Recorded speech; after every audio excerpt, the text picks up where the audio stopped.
And hello, Hearts of Oak. Thanks so much for joining us once again. And it's wonderful to have Stewart Rhodes with us today. Stewart, thank you so much for your time. You bet, brother. Good to see you again. Good to see you again. Good to bump into meet you for the first time in that event in DC, that Right. Maha event that I didn't know I was going to 24 hours before, but ended up. And it Me was neither. it was Yeah, good to meet you there. Um, absolutely. It was like a but gathering of the usual suspects of freedom worldwide. I haven't been to a usual suspects meeting in DC for a while. So I haven't Right, been to DC for 2 years. So it was right. good. Yeah. Um, It was good. But there for our UK viewers, and there is your handle at Rail Oath Keepers, and we'll talk On about you've X, also got a yes. Give Send Go, givesendgo.com/oath. And that is in the description. All the links are in the description, however, the audience is watching or listening. But Stuart, I kind of know you, and when we talked, I thought you'd look familiar, and then I realized from the Oath Keepers, but your background is military. Yeah.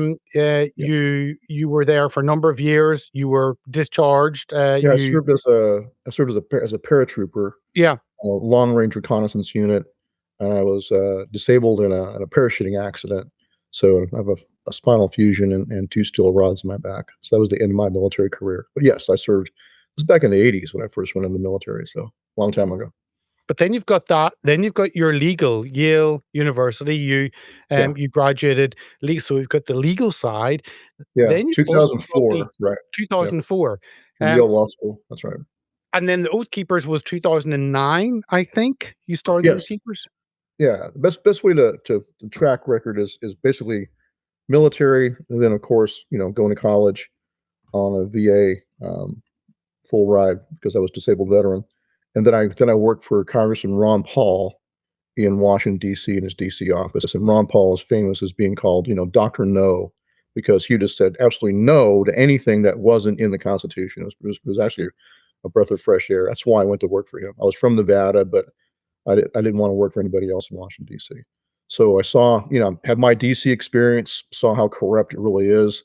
Then I went to law school, 2001, graduated 2004 from Yale Law School, and I was there attending Yale Law School when the two towers fell in New York City on 9/11. Wow. So it was a Well, pretty traumatic day. Yeah, I want to get back to that, but then also you were jailed for being right. involved, but I don't think you're really involved in anything Well, no, the on complete setup. basics. Right. We could talk about that, but so I founded Oh, Oath no, no, but Keepers. no, so to put a pin in that. I will get to that and then where we are today, but Yeah. maybe ask you how you went from how you got involved in the legal side, why you wanted to study law. Maybe touch on that, and then we'll look at what led you to starting the Oath Keepers, which is an interesting concept to a Brit having a militia. And we were talking before, it is an English Mhm. tradition, and we'll get on to that. So a Right, tradition we've right. lost, one of many. But tell us about that after the military, after you had that accident. What were your thoughts? What did you want to do? You'd obviously decided you want to give your life to the military. Then the accident happened. So Right. let us know, kind of from that to actually wanting to study law and why. Well, I mean, my entire life has been focused on trying to honor the oath I took when I was 18 years old and joined the Army, to support and defend the Constitution. That's what our oath is in the United States. It's to the Constitution. It's not to any man. And so that's been the driving force of my life. And right out of the military, a friend of my uncle's gave me a book. It was Ayn Rand's book, Capitalism: The Unknown Ideal. So that really kind of drove me into becoming more libertarian than anything else. That's been another touchstone for me. Has just been I believe in inalienable rights of individuals, that you're born with those rights, God-given natural rights, and just like our Declaration of Independence says, in the United States Declaration of Independence, that governments are created among men to secure these rights. Whenever any form of government becomes destructive of these ends, it is our right to alter or abolish it. So those are my two touchstones: is that I believe we have natural rights we have to better protect, and then I think our Constitution was written to do the best job it could of uh, of doing that. It's like what famous Churchill saying, right? That democracy is the worst form of government except for all the others. That's how I feel about the U.S. Constitution. So It's so true. Okay, so your legal side, it's one thing being curious about something, it's another actually going and Right. spending the time, giving years of your life to actually studying and coming out of it with a degree. So, I mean, why did you want to give? You could have done so many other things post the military, but Mhm. you dedicated years of your life to actually trying to understand the law. Right. Why that? Well, it's part of the fight. I mean, the left did the long march to the institutions, as they call it. They took over academia almost completely. They took over the legal field in this country, and and the political institutions. So it was, us libertarians, us Ron Paul Republicans, whatever you want to call us, we wanted to do the same. So why not go to the number one rated law school in the world? If you're gonna go to law school as part of your fight, why not go to the best ranked one in the country and also in the world? So Yale Law School. So I got in, and why not go there? Why not use their scepters of authority that they always use against us? Use that against them too. I'm sure Yale Law School regrets ever letting me in through the door at this point. But it was funny though, because it was during the Bush administration when I was there, and so because I'm a libertarian, I criticized the Patriot Act. I criticized Bush's policies of detaining American citizens under the laws of war, no access to a lawyer, holding in military brigs, Jose Padilla and Yasser Hamdi. So I criticized that. And so a lot of the professors thought I was a leftist because I was criticizing Republicans. Like, nah, I'm just a constitutionalist. I don't care which side screws it up. I'm gonna say something about it. So it was an interesting environment because back then, because I was a libertarian and opposed to what Bush was doing, the professors loved me. A lot of the other students there loved me too. So my best friends there during law school were leftists because they couldn't stand the conservatives, but they could hang out with a libertarian. So it was a weird experience to go from that to after I started Oath Keeper. Suddenly now I've got horns coming out of my head, and in a forked tongue, and I'm being demonized as some kind of racist and demon because I'm criticizing Barack Obama. I started it during the Obama administration. So it's all about whose ox is being gored. If it's during a Democrat regime and you criticize it, the left will attack you. If it's during a Republican regime and you criticize it, the left will love you. That's just how it goes. Well, I can imagine your picture is not up in Yale University on any Hall of Fame. What's Uh, funny is I actually won an award for the best paper on the Bill of Rights university wide for all of Yale. I wrote about enemy combatant status and criticized the Bush administration policy of applying the laws of war to American citizens. I was like, this is a gross violation of Article 3 of the Constitution. It's plainly unconstitutional. But they like that. That's why I won that award. And they actually designated me a Yale research scholar for that also, um, to write a book about this. So I started doing that, but then my mother was diagnosed with cancer, and I had to go take care of her. So book got sidelined. But back then, my point is back then, Yale University loved me. So I was an award-winning research scholar. They were giving me full access to legal research facilities for the duration basically. And I also helped. I'm an assistant teacher for the history department for U.S. military history. So I helped teach undergrads U.S. military history while I was there too. So that was back then. So that's when they loved me. okay, so tell us, explain to us again. Our audience is mixed, US and UK. The Sure. US Yeah. audience will know you much more. The UK audience may not. Right. The whole understanding behind the Oath Keepers is fascinating for me as a Brit. Maybe it's more run of the mill for the US. I don't know, but explain to us that process. It wasn't another 501c3. It wasn't another think tank. It was something different. Right. Explain to us kind of what led you to that, what it was about. So I worked for Ron Paul's presidential campaign in 2008. I was a delegate from Nevada in the Nevada convention, and I was on the Central Committee for Clark County, Nevada, which is the key county. That's where Las Vegas is. So I watched the Republican Party, the corrupt GOP, steal the nomination from Ron Paul. They just violated their own rules to make sure he didn't get the nomination. So that's when I realized that our political system is, pretty foobar, effed up beyond all repair. You got corruption in both parties. That's just the way it is. And so I said, okay, the political system is, I realized the legal system's broke. Now I see the political system's also broke. So let's fall back. And I wanted to focus on the men that I believe still have honor, which is military, police, firefighters, and EMS search and rescue. Like I served as a volunteer firefighter in Montana also after I got out of law school.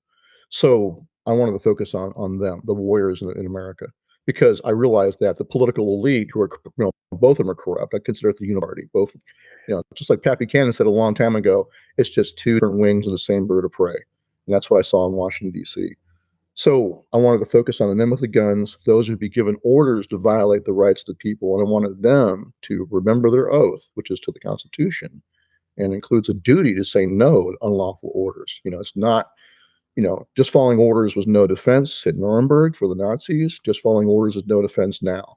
And so I wanted to remind them of that and then teach them more about the Constitution they swore an oath to support. And here in America, a big wake-up call for us was Hurricane Katrina.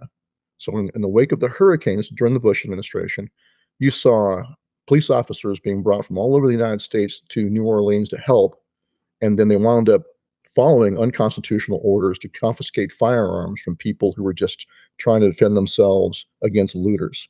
And they went house to house and disarmed people. And that was a big wake-up call that, hey, apparently our police officers don't understand the Constitution they swore an oath to. Otherwise, why would they do this? So that was a big driving force for starting Oath Keepers was, hey, we need to educate them. Like, and I served in the military. We're educated about the laws of war, what's lawful and not. And back then they used the My Lai massacre in Vietnam as the example of an unlawful order. You had Lieutenant Colley, defending himself later by saying, well, it's just following orders, but he shot women and children, him and his men. And Warrant Officer Thompson is an example of an oath keeper, because he stopped the murder of the women and children. He landed his helicopters, told his gunship crew that, hey, if they fire again on the women and children, open fire on them. And he went and escorted the survivors out. So that was what we used as a teaching moment in the military when I was serving. But the problem we have in our country is that police officers and also National Guard, for example, are not taught. Here's the laws of war. That's one thing. But when you're operating inside the United States, now you're going up against the U.S. Constitution. You need to know where the lines are so you don't overstep and violate the rights of the American people. So that was the big motivator for starting Oath Keepers, was to educate them further on their responsibilities and get them committed to saying no to these corrupt elites who might order them to go do something unconstitutional. I guess the different viewpoint here in the UK, we trust our government, we trust our institutions. How's that worked out for you? It hasn't. It hasn't. And Right. and I think a stark example has been during the COVID tyranny, the way Right. the state turned on the people and took away all of our freedoms. Happened And here too. Happened here in the United States also. Yeah. I know, but you are in the US. You in many states, not across the board. I think it's changing, but there are still some states, and Texas and Florida, and there are states that actually look back to their independence, look back to their position within the union of states that make up America. And we don't have that anywhere, and we can't even buy a kitchen knife anymore without Right. actually giving an ID. So, how's that going for us? It's not going well. But explain that whole concept of a militia in that you don't have to trust 100% that the government actually cares for you, because many governments do not. Peter Brook can't hear you. So You yeah, broke up. tell You no, no. broke So up, bud. so tell us a little bit about that, about how what the purpose of a militia is, and again, the UK understanding of maybe the government aren't always in it for you, for the citizen, for your good. Right. Well, I never considered Oath Keepers a militia. That's what our political enemies like to taint us with, because they've demonized that word. Like, you can't say And the the N word. BBC. You can't say the N word, right? But you can't say the M word. Militia's become one of those words that you can't talk about. And for good reason, because okay, so the militia concept comes out of England. It really does. It comes out of the experience of you have to raise up the men of the community to go fight. It's just the way it is. And that's true whether you're, fighting against an invader in England. That's true whether you're dealing with Indians on the frontier in America, early America. But that's true for suppressing insurrections, for example, like what's going on right now in Minneapolis. So the militia was a historic institution before there was a constitution. It was the militia that fought against the crown in the American Revolution first. Lexington and Concord. Those were militia that first reacted and then surrounded Boston and laid siege to Boston Harbor. That was all militia. So General Washington stepped up and created the Continental Army out of those militia. So that's been our part of our heritage. To this day, the National Guard is considered under the law as part of the militia. That's what a lot of people don't realize. The word militia is demonized so much. You think of some, butt cracked redneck out in the woods and his buddies, drinking beer and shooting guns. That's a stereotype. But under federal law, this comes right out of the Constitution. Under federal law, every able-bodied man in America from 17 to 45 is defined as the militia. And then it separates the militia into two parts. The organized militia are the members of the National Guard. And then it says anyone who is not in the National Guard is in the unorganized militia. So you're this massive pool of manpower that can be called up by a president for national service, or until that, can be called up in the states for state service. Like right now, Governor Abbott of Texas could call up all the men of Texas and then put us down on the border to secure our border, for example, which is something I called for many years ago. He never did it because Abbott's a piece of crap. And just to put an end on that, in Texas, Texas is famous for the Alamo and like independent spirit, and a lot of Texans still hold to that. Problem is during COVID, Texas went full retard on COVID. Also, Abbott was one of the worst. Just making stuff up, nowhere in the laws, and we had resistance here by Texans against that, which was actually ultimately successful. They just would not comply. So. I mean, compare that with just on the side issue then of Florida, because I saw Florida as being a state that actually wanted to keep open and disregarded a lot of the mandates. You say Right. Texas didn't, and those are kind of the two states Brits look on as Right. actually standing on their own 2 feet, wanting freedom, not Not during adopting COVID. not Not during during COVID. COVID. I mean, the government of Texas was just as bad as the lefty government. That's kind of a dark secret among Republicans, is that there were Republican governors who drank the Kool-Aid also. I mean, this happened under the Trump administration. So the Trump administration issued guidelines for what's essential and non-essential activities and businesses. And following those guidelines, these governors ran with it, including in Texas, and imposed these draconian restrictions. So the Trump administration got completely played by Fauci and crew with COVID, completely played. So it's frustrating for me. I mean, I voted for Trump. I'm still a Trump supporter, but he got played. And it's really frustrating to see Trump supporters saying, "Oh no, that was he was fifth dimension chess. Was outsmarting the bad guys." No, he got completely played, and they poisoned millions of people around the world on his watch. It's just reality. I want to ask you about a Texas thought before I get back onto the Oath Keepers and the growth and Sure. why. But again, with Texas, you've got a big border there, Huge. and Right. Yeah. that and again in the UK, I have no concept of the size Texas. You could probably Right. drive north to south, and it would take what, like 20 hours, maybe. Yes. Yeah. Probably the same west to east. Yeah. It is the It's same like time. Europe. It's the I same know. size as all of Europe. Yeah, pretty It's much. it's true.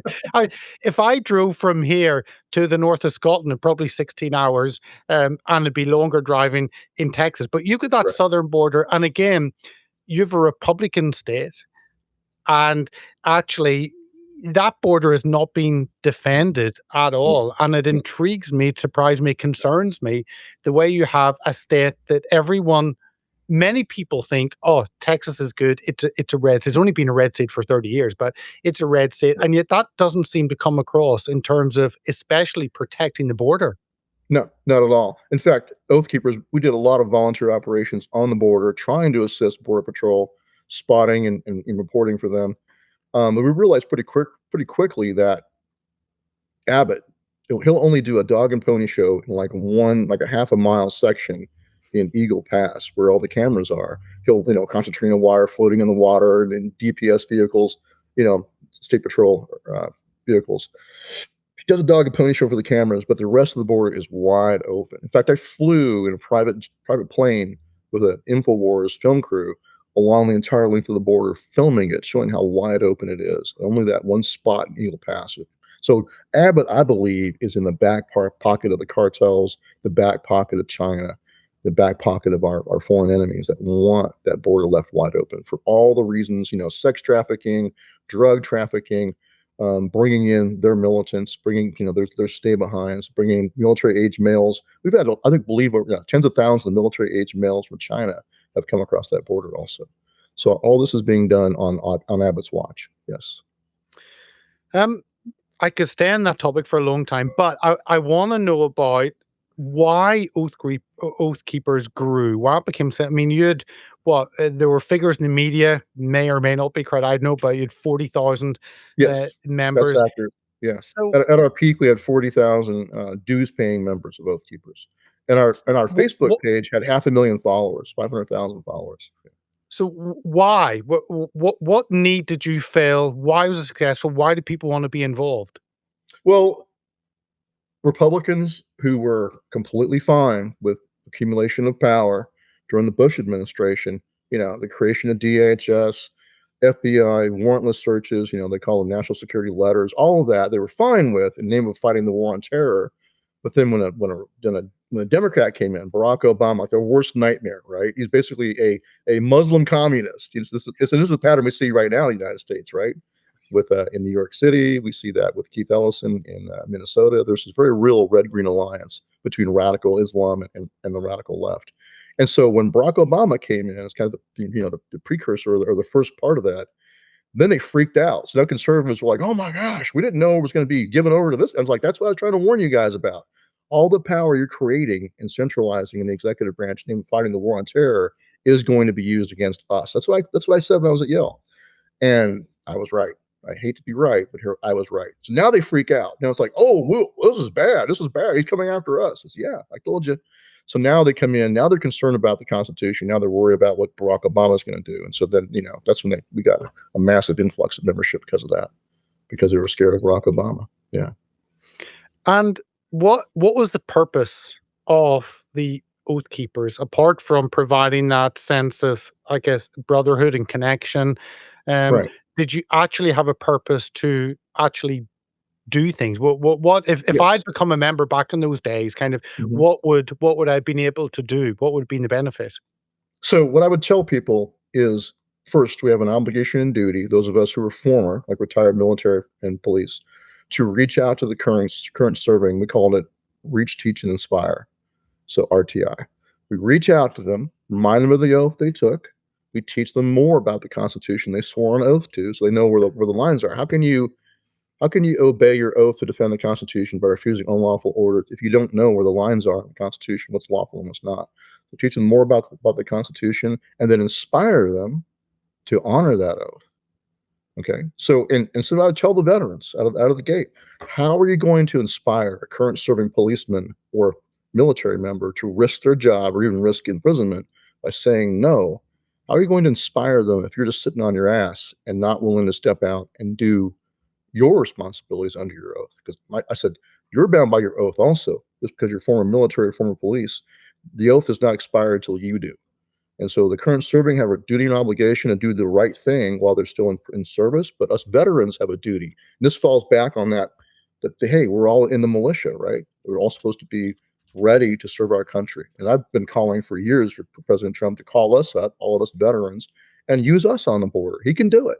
Right now, he can just sign, no one can stop him. He can just sign, I call forth the militia, because the Constitution says in Article 1, Section 8, Congress is given the power to provide for calling forth the militia for three purposes. One is to repel invasions, two is to suppress insurrections, three is to execute the laws of the Union.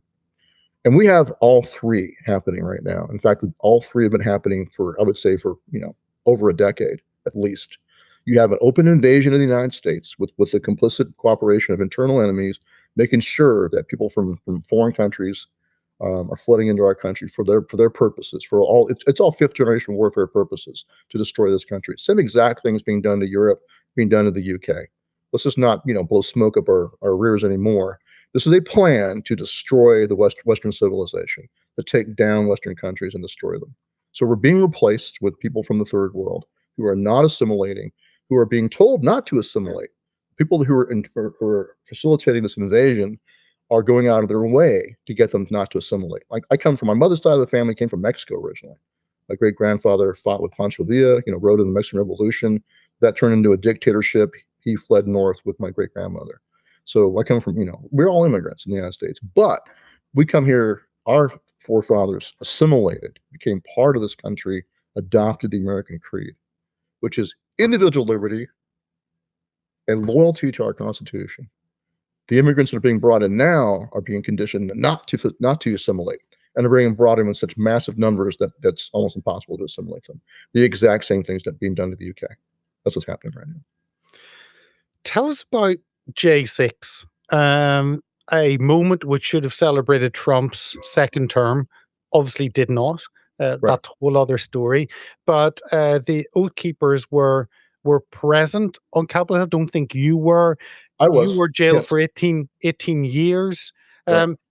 Tell us how that kind of I guess how Oath Keepers were responding to President Trump's call to march peacefully, and how that then was hijacked. So maybe Oath Keepers' response to that, and then what happened with you and many others who were forced to serve time in jail. So tell us a little bit about that before we get Sure. on to your release, President Trump's involvement, and what the future is. You got it. So out of the gate in the Trump administration, leftists, Antifa in particular, were attacking Trump supporters all over the country, and we stepped up to protect them. It goes back to that responsibility. I told the guys, hey, look, whether you're a current serving police officer, reserve or National Guard, if you have the time, let's come out here and help us. And the guys that are veterans come help us protect Trump supporters. Because what we saw is the same pattern we see right now.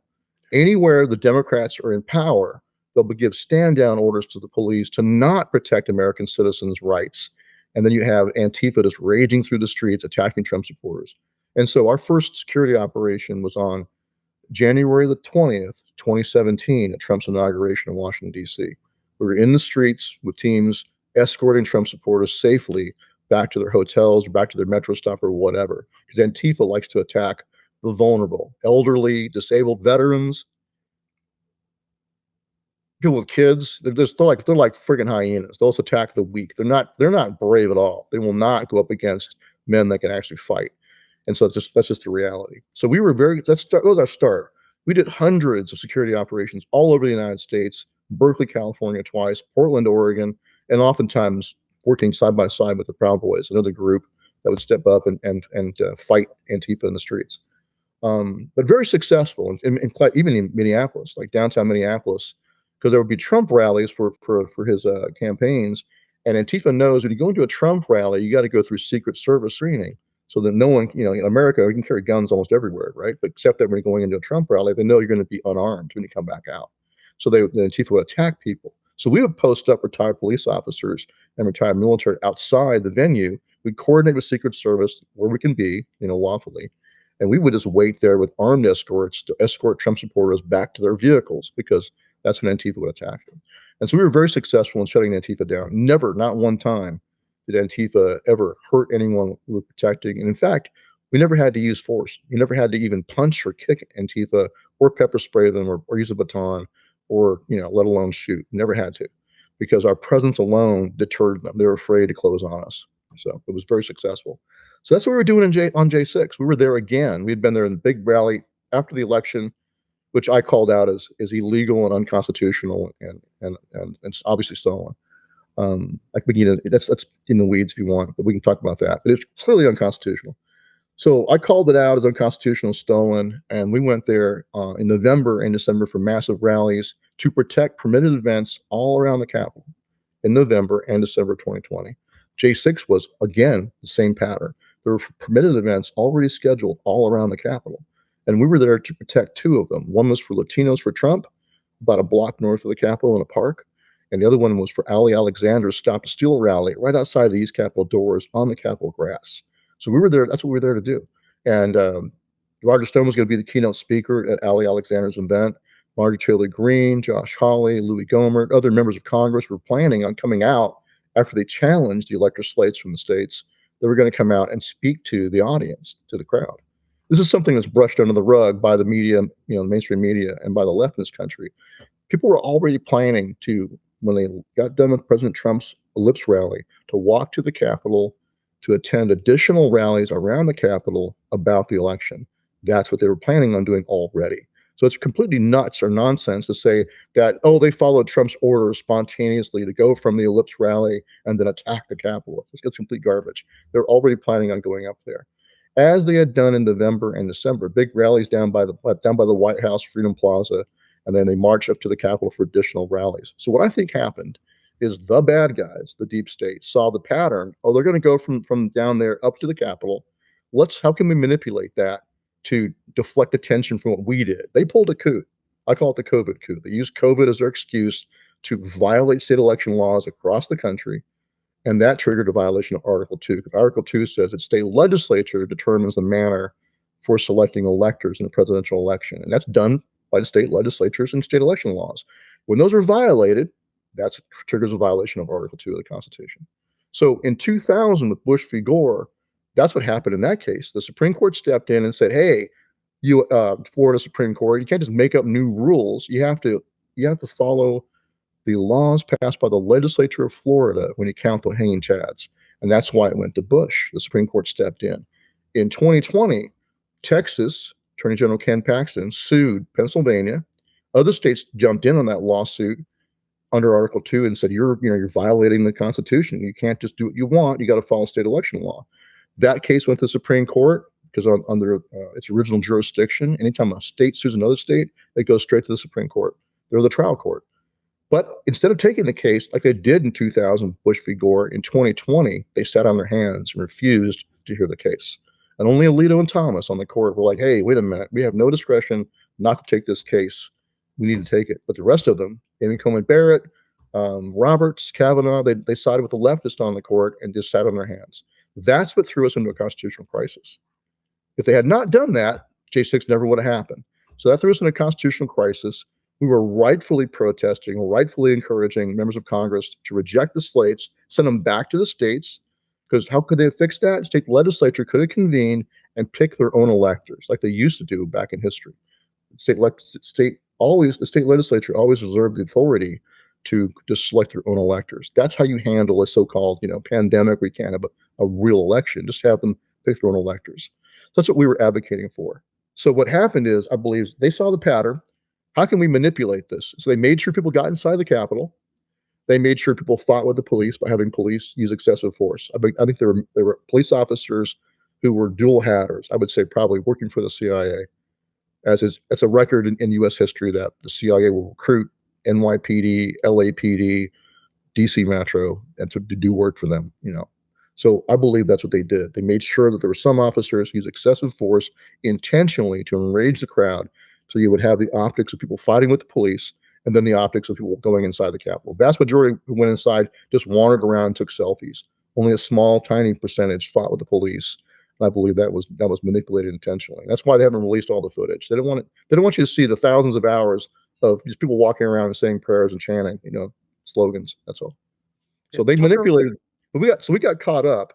We were there to do security, but because we're oath keepers, because they've already hated us for years, and Proud Boys, those are the two groups that they focused on and accused us of planning the insurrection and leading the insurrection. So you, along with a lot of people, and I've talked to a number of J6ers, Right. were sentenced, and you were sentenced to 18 years. Right. What exactly was your crime that you were sentenced for 18 years for? Free speech, my free speech. What did they term it? What did they we called come up with? They pulled out an old Civil War statute, seditious conspiracy. It was an old Civil War statute that was created during the Civil War that doesn't have an act element. Like in the treason clause, Article 3, Section 3, the treason clause in the United States Constitution. I think I lost you. There you are. Yeah. Back. So the treason clause in the United States Constitution defines treason as making war against the United States or aiding its enemies, and requires two witnesses to the same overt act. To convict someone of treason requires two witnesses to the same overt act or confession in open court. So the founders were worried about false charges of treason. So this statute they passed during the Civil War, they didn't want to have to mess around with finding two witnesses to the same overt act. They just wanted to be able to throw you in prison. So they created the seditious conspiracy statute, which I believe is unconstitutional because it circumvents the treason clause. And so that's what they used against us. No, because usually a conspiracy case in the United States has an act element. They require you to do something to further the so-called conspiracy. There's no act element in the seditious conspiracy statute. It just says if you find that two or more people agreed to resist with force the authority of the United States, you may find them guilty of seditious conspiracy. It has no shelter for free speech. Just like I said, it's passed during the Civil War. Fast forward, Brandenburg versus Ohio is a big key case in U.S. jurisprudence on free speech. This was protecting. It was a KKK speaker who was being prosecuted under a syndicalism statute, and those were passed to go after communists. So this KKK guy was being prosecuted for a speech he gave, where he said, someday, white race may have to use force to defend itself. And they found him guilty in Ohio for this syndicalism statute. Supreme Court stepped in and said, hold on, unless his speech is inciting imminent violence or unlawful activity that's also likely to occur. So two triggers. It has to be inciting imminent unlawful activity that's also likely to occur. Only then can you put him in prison for something he said. So it created a shelter for free speech. In our prosecution, they ignored that. They ignored that Supreme Court precedent about having a shelter for free speech, and the jury was just invited. At the end of it, all the smoke and mirrors, they led the insurrection. They had no proof of any kind of plan by any of us, either Oath Keepers or Proud Boys. At the end, the jury was instructed that A, they can infer an implied conspiracy to have been formed in the minds of the Oath Keepers as they went up the steps of the Capitol. Unspoken. You can infer an implied conspiracy to have been formed as they went up the steps. And you may use their speech, all of our belly aching about the election, our public statements, my public speeches. You may use that as state of mind evidence to find them guilty of seditious conspiracy. So a leftist jury in Washington, D.C., it's like being tried in Moscow during the Soviet Union. You're going to get found guilty. But we refused. We could have gone home. All of us were held pre-trial in solitary confinement. Like I was arrested January 13, 2022. It was a year after some of my other co-defendants already been arrested. I didn't go inside. They did go inside. Some of them did go inside. They just wandered in like what a bunch of other people did. 1,500 people wandered into the Capitol. And when they were inside, they actually helped police officers. We could talk about that if we have time. But bottom line, they didn't attack cops. They didn't fight with the police or anything. But because they were Oath Keepers, it was identity crime. Like in the Soviet Union, show me the man, I'll show you the crime. So they wanted to make us the poster boys for J6. So they charged only Oath Keepers or Proud Boys with seditious conspiracy, nobody else. And we were charged, and none of the people that were charged with that are the ones who were violent that day against police, just because we're Oath Keepers and Proud Boys. So because I had not gone inside, it took them longer to make up false evidence against me. They did coerce two Oath Keepers into taking a deal, pleading guilty to seditious conspiracy. They got no prison time, but they signed a false statement that, yes, Stewart Rhodes planned since November of 2020 to invade the Capitol. That's how they got no prison time. And they were rewarded by the same judge who gave me 18 years at sentencing, because I refused to ever blame Trump or, adopt the narrative. That's what they want. They want to coerce you first into confessing and then rolling over on Trump. All of us could have gone home. If we'd agreed to testify against President Trump and signed a false statement of facts against him, we could have gone home. We just refused. That's why we were in solitary confinement. They're trying to break us and coerce us into false confessions. So, but then that's my point was the same judge who gave me 18 years, those two guys took a deal, he gave them probation only. And this is a DC judge. DC judge, Judge Mehta, right? So you know what you're going to get. Not Feather, right? Okay, so you are there, you're An jailed. Obama appointee judge, yeah. Get worse. So we knew going in, there's no way we're walking out of here free. They're going to find us guilty. But I looked at it like I'm a POW. Like I would not cooperate with the enemy if I was captured in war. I'm not going to cooperate like John McCain did when he was became Songbird McCain. I'm not going to do that. And so that's what we have the mindset. All those veterans that are J6ers had that mindset that we're not going to cooperate with the enemy. F them. So do your worst. That was our mindset. We're not going to do it. What was, and I haven't tracked very closely, so forgive my ignorance, but in terms of J6ers being released, was that a single act by President Trump across the board? And obviously you are still fighting to have your sentence overturned. You're released, but you still have that conviction over you. So Right. there are different situations for different people, but there were So hundreds and everyone, hundreds. here's what happened. He kept his promise to set us all free. So on inauguration night, January 20th, 2025, I get a knock on my cell door at 11:30 at night. You pack your crap, you're out of here. It's fantastic. But That was when one of the first things he did. yeah, it is. So he kept his promise. But what happened though, when I was being discharged, paperwork said you have to report to a probation officer. Like, well, what's this for? Did I get a pardon? He said, oh no, you got a commutation. So what a commutation means is that your sentence is reduced as time served. So you're set free, but you're still a felon. So I'm still a convicted seditionist felon, which is just ridiculous. So that's I've why, never met one of those before, so it was good to meet right? you as Yeah. well. So yeah, there you go. And so it was only so everyone got a pardon except for 14 men, oath keepers or proud boys. We got commutations only, and they were the ones who went to trial. The two rats who took the deal and did no prison time pled guilty to seditious conspiracy. Those two oath keepers, they got pardons, but we didn't. The ones who went to trial didn't get pardons. So my best guess is someone inside of Trump's circle in his camp wanted that false narrative that there really was an insurrection, because otherwise they didn't. That's why they didn't get pardons, because they really were doing something bad. They wanted that narrative to live on, and it's being used right now by both never Trumpers on the political right and also by Democrats. It's being just the other day. I was in D.C. sitting on the new J6 hearing, and I had both Democrats and a Republican, Troy Nehls from Texas, attacking me for being there and pointing out that, oh, he didn't get a pardon. He's still a convicted seditionist. He's sitting right here in the audience, you know. So they're using that. So that's my best guess, is that there's poison pills, just like the first administration. This was so frustrating about Trump. He has the worst track record of picking people. Like he picked, Bill Barr for his attorney general. I knew he was a rat from way back. I was just like, what is he doing? So he picks people that in the end are there to sabotage him and run the clock out. I believe that's what's happening this time, just like last time. They're just there to confine him and prevent him from doing too much damage to the deep state, and then run out the clock. That's what's happening again, sadly.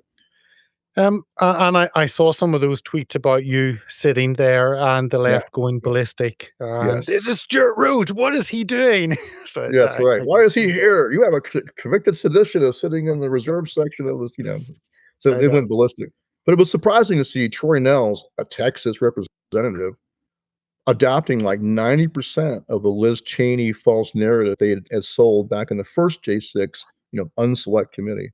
He went 90% of the way. He's like, oh, Trump's not involved in that, but those Oath Keepers and Proud Boys, that was their plan. It's like, if you who needs enemies from friends like that, right? So Exactly. it's bad. I want to finish off, and I'm sure we'll do another interview and go into some of Yeah. those parts even deeper. But I just want to get an overview on where we are now, because obviously your time in jail meant Right. the Oath Keepers kind of more or less disappeared. Yeah, You're they now they out, they you're they free. pretty much, suppressed the organization. People were afraid, to do anything else, all being arrested. Not all of us, but enough of us to put fear in the rest of the guys. So, What does it that mean was for part you of it. going That's part of their forward? goal, was to break the organization. So, Yeah. we're gonna rebuild it. We're building it right now. Yeah, I'm not gonna let them, um, you know, have that victory. So, I think the mission is still important. I mean, I think it's more important than ever. We're facing a was unrestricted warfare, fifth generation warfare, civil war in the United States. That's what we're really in right now. That's what this really is. The left, it's Bolsheviks versus people that just want to be left alone. That's the real split. And of course, above them are manipulating elites, globalist elites who use, but a lot of them are Bolsheviks also, like George Soros. So, like I said, it's an attack on Western civilization. We're in this. This is this front of that war. You're in your own war right now against the same people, and it is a very, very real red green alliance. You have your radical Islamicists who love to have idiotic leftists helping them to conquer their countries. That's what's happening, and in the end, the Islamicists will just get rid of the radical leftists. All the pink-haired trans and all that stuff are going to be lined up and shot or thrown off buildings when the jihadists take over. So Oh, There's that. 100%. Danny is the poster child of that. Um, Yeah, but I want just last card. I want to finish on why I guess people maybe think, President Trump is actually in office. We can all sit back. We can all relax. no, We've got there. So an no. organization like the Oath Keepers is not needed, um, and that's the danger. Whenever you've got kind of peacetime, you think you don't need to be prepared for what happens Yeah, next. yeah. And why is the Oath Keepers needed as an entity more than any other time? Really, it doesn't change Well, because Trump it's is in the not office. just it's not just oath keepers. What I would say to this to the Americans out there is that recognize where we are. We're in this death struggle against Bolsheviks, and they're trying to destroy our country. We need to encourage President Trump to do his duty. That's why myself and Ivan Reichlin did a press conference outside the White House just the other day, reading out a memo we wrote for President Trump as if we were his lawyers. Here's what you can do. You can invoke the Insurrection Act. But I encouraged him to not just do that for Minneapolis, but do it for the whole country. You're facing an organized insurrection. You're facing direct organized resistance to the enforcement of federal law, and we're facing an ongoing invasion, and all that's being done to facilitate that invasion. So recognize reality. He's in his Lincoln moment. He needs to channel his inner Lincoln. But also, we also encouraged him, as I had called for back in 2020. There's two powers he has. One is the Insurrection Act. The other one is declassification. He has absolute authority as President of the United States to declassify anything held in the files of the CIA, NSA, FBI, etc. He can go in there. That's how this is how the deep state controls politicians and judges and everybody. They have the dirt on them. Like J. Edgar Hoover started with that, back in the days of file cabinets. He had a file on everybody in power. That's why no one dared fire him. He died in office because he had a file on everybody. What do you think it's like now with the NSA and total awareness of everything we do, electronic surveillance? So that's how they control these people. That's what Jeffrey Epstein was doing. He's working for Mossad and for the CIA, doing a honeypot blackmail operation, obviously, and that's what's being covered for right now by the Trump administration, sadly. But I said, hey, look, just throw the doors open, show the American people all the dirt on all the politicians and judges, give us time to clean house. And if you did it right now before our election primaries, it would give us, the base, a chance to purge out the rot inside the GOP and give him true America firsters to serve in Congress. That would have maintained the majority and also allow us to take down a lot of the Democrats, expose them for their corruption, whether they're pedophiles, whether they're taking bribes from China, like the Biden family was doing. Just expose it all. Basically, the same thing that Elon Musk did with Twitter. When he first bought Twitter, what did he do? He showed you all the backroom dealings with CIA, NSA, FBI agents sitting in on discussions of who to censor and what to censor. He exposed it all. Exposure is the first step. So it's very frustrating to know what he can do to actually defeat the deep state. That's what he's there to do. That's why he got sent there 3 times. I believe he won all 3 elections. But it's not to do trade deals. It's not to, invade Venezuela. Any of this stuff is periphery stuff.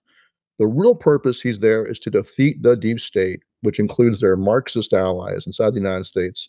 The deep state obviously chose that side a long time ago. So Brennan is a communist, a former communist, ran the CIA, and I believe is still running the CIA to this day. He's running it right into the nose of Ratcliffe. I think Ratcliffe is just there as a figurehead. So we have a situation where you have the ongoing insurrection by the left combined with a coup. I think Biden was part of the coup, but it's continuing on. And Trump has a very limited time, very narrow window to take them down. If he doesn't, they're going to come roaring back into power. The Republicans probably lose the midterms for lots of reasons. But a big reason is that his own base is pissed off and frustrated that they're not seeing accountability. They were not happy with the way the Epstein files fiasco was handled. That was a complete disaster. So I think there are people inside of his ranks that are still sabotaging him and giving him shitty advice and now look at what's going on in Minneapolis. He's pulling back and basically Governor Walz won. He got Trump to blink and back off. Instead, he should just do what Eisenhower did. Eisenhower in 1957 nationalized the Arkansas National Guard because the Arkansas governor was using them to block the schools from being integrated. He nationalized them, and he sent in the 101st Airborne. That's what Trump should do. Half measures don't work. Half measures led to these 2 incidents we saw. That's what I think is what they want. They use the crazy Karens and crazy TDS suffering leftists in the streets as cannon fodder. They're happy to see now they got 2 martyrs, right? So this is what's very frustrating. I think President Trump right now should still invoke the Insurrection Act, but not just for Minnesota, for the whole damn country. That's where I'm Yeah. at. Half measures never work, Mm, 100%. Stuart, it was no, wonderful to meet you in DC. Really appreciate you giving us your time. you bet. Fascinated to hear a little bit of the background, and so glad to see you're standing and fighting and have not walked away, and you're Right. up for whatever the future holds. So thank you so much for giving us your Do time my today, best. Stuart. Right. All right. God bless, man. Take care.